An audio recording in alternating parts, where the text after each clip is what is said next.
हिंदू बिरादरी जे सब खां वॾे तीर्थ आस्थान हिंगलाज माता मंदिर बलूचिस्तान में दुर्गा अष्टमी जो सालियानो मेलो वॾे जोश ऐं जज़्बे सां मल्हायो वियो।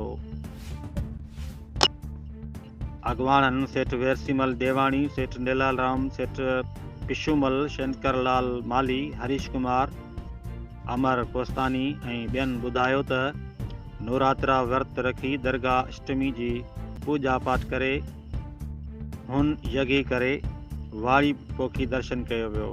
सत्संग कयो वियो जंहिंमें भगत राव सिंधी, अशोक कुमार, चांडूमल ऐं ॿियनि माता जा भॼन ॻाए सत्संग कयो, जंहिंमें MNA रमेश लाल, रमेश कुमार वाकवाणी, सीनियर साफ़ी सुरेश माली, लालचंद डॉक्टर टिकमदास समेत आयल हज़ारें औरतुनि मर्दनि ॿारनि यात्रियुनि शिरकत कई। मुल्क जी ख़ुशहाली लाइ ख़ासि प्रार्थनाऊं कयूं वयूं।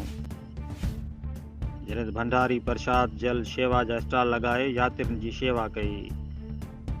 यात्रियुनि चंद्रगोप, नीलकंठ गणेश देवता, काली माता, मंदर आशापुरी माता समेत मुख़्तलिफ़ हिंदुनि ते पूॼा पाठ कई। तीर्थ आस्थान खे कुंवार जी सिंगारियो वियो हो।